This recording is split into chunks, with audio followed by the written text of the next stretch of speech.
अगर आपको हमारी कहानी के लुत्फ उठाने हैं तो हमारे एपिसोड जरूर देखिएगा ताकि आप हमारी कहानी से जुड़े रहें।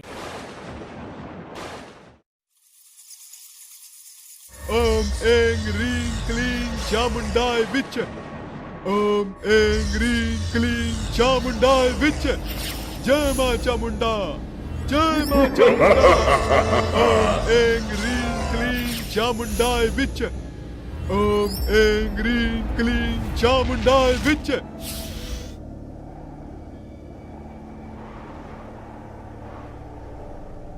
किरमाडा भागता हुआ आता है।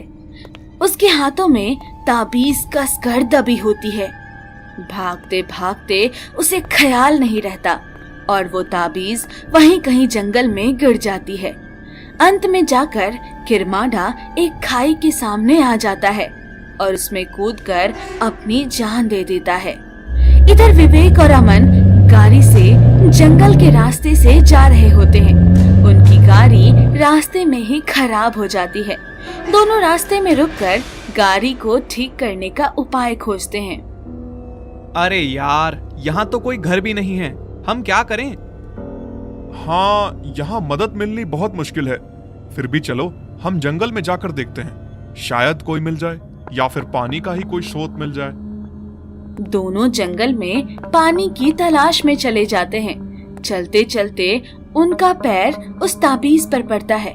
वो नीचे देखता है। अरे यार, ये देखो क्या है। देखने में कितना सुंदर लग रहा है। ये तो बहुत पुराना लगता है। दिखाओ, ये देखने में कितना फंकी है। विवेक उस ताबीज को पहन लेता है। उसके बाद दोनों पानी की तलाश में निकलते हैं। विवेक ताबीज पहनने के बाद बिल्कुल शांत हो जाता है। विवेक, क्या हुआ तुझे? तू इतना शांत क्यों हो गया? विवेक, विवेक। विवेक कोई जवाब नहीं देता। अचानक से वो कांपने लगता है। जैसे ही अमन विवेक पर हाथ रखता है, तेज हवाएं चलने लगती है और जैसे ही विवेक अमन की तरफ अपनी आंखें करता है, अमन बहुत डर जाता है।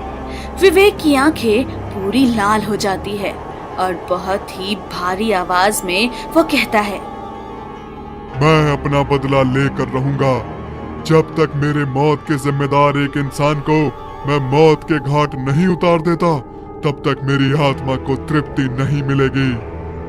अमन ये सब सुनकर बहुत ज्यादा डर जाता है और वो जाकर एक पेड़ से टकरा जाता है। फिर वो भागते भागते अपनी गाड़ी के पास पहुंचता है।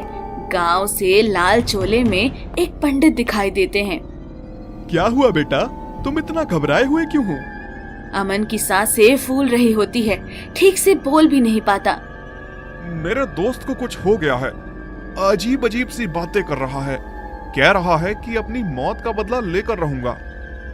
क्या हुआ है, मुझे कुछ विस्तार से बताओ। अमन पंडित को सारी बातें बताता है। तब तक दोनों देखते हैं कि विवेक उनकी तरफ आ रहा होता है। पंडित को देखकर विवेक तिलमिला उठता है। वो एक हाथ के इशारे से गाड़ी को पंडित की तरफ फेंकता है। पंडित किसी तरह भागकर अपनी जान बचाता है। उसके बाद विवेक भारी आवाज में कहता है, पंडित, तूने जो किया है उसके लिए तू जिंदा नहीं बच पाएगा। आज तेरी मौत मेरे हाथों लिखी है। अचानक से तेज हवाएं चलने लगती है। इसके बाद विवेक पंडित को हवा में उड़ा देता है। पंडित चिल्लाने लगता है। उसके मुंह से अचानक से खून बहने लगता है।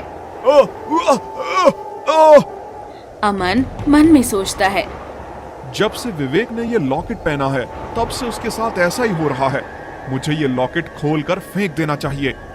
अमन विवेक के पीछे जाता है और लॉकेट काट देता है। लॉकेट खुलकर जमीन पर गिर जाता है और विवेक भी बेहोश हो जाता है। पंडित जी भी नीचे गिरते हैं और काफी घायल हो जाते हैं। अमन दौड़कर पंडित जी के पास जाता है। पंडित जी, पंडित जी, क्या आप ठीक हैं? पंडित जी। हाँ हाँ बेटा, मैं ठीक हूँ। तुम एक काम करो, इसके पहले कि ये ताबीज किसी और के ऊपर अपना साया जमाए, तुम दक्षिण दिशा के शिव मंदिर में जाओ और वहां से उनके त्रिशूल लेकर आओ। अमन दक्षिण दिशा की ओर चलता जाता है। बहुत आगे चलकर उसे शिव मंदिर मिल जाता है। वहाँ पर शिवलिंग के ऊपर त्रिशूल रखा होता है। वो जाकर त्रिशूल लेता है और दौड़कर वापस पंडित जी के पास पहुँचता है। पंडित जी, मैं त्रिशूल लेकर आ गया हूँ।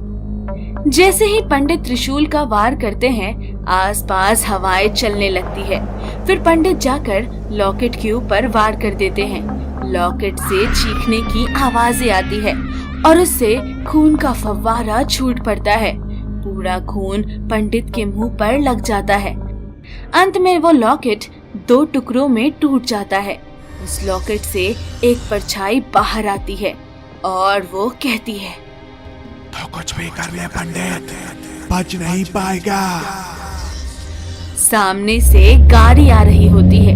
अमन उससे लिफ्ट मांगता है। फिर विवेक और पंडित को लेकर हॉस्पिटल जाता है। जब पंडित की हालत थोड़ी ठीक होती है, तब जाकर उनसे बात करता है। ये सब क्या हो रहा है पंडित जी? उस लॉकेट में क्या था? मैं तुम्हें पूरी कहानी बताता हूँ। वो लॉकेट किरमाडा का है।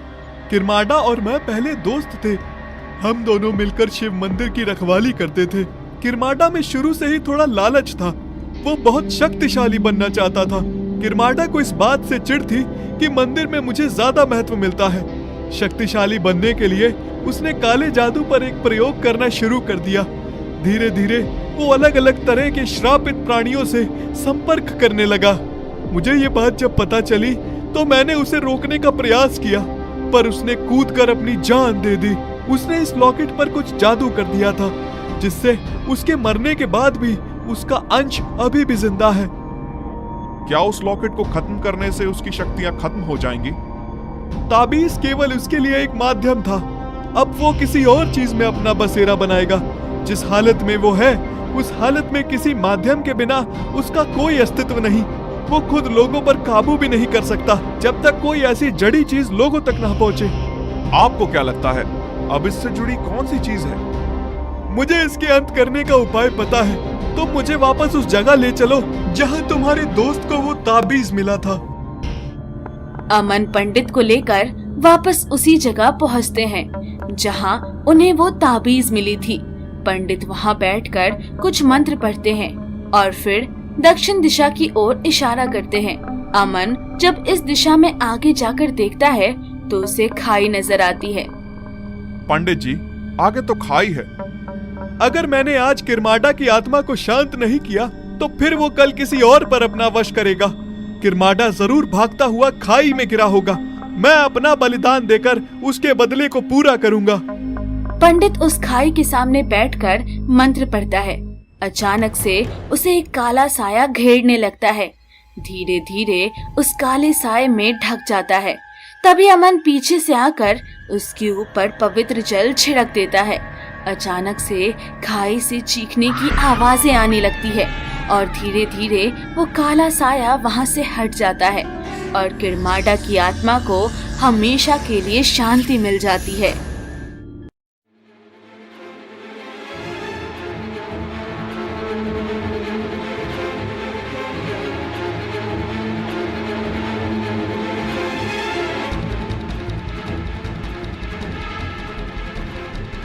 अगर आपको हमारी कहानियाँ पसंद आ रही हैं, तो please like, share and subscribe कीजिए। आपका फीडबैक एंड सजेशंस हमारे लिए बहुत कीमती है, इसलिए please leave a comment and bell icon दबाना ना भूलें।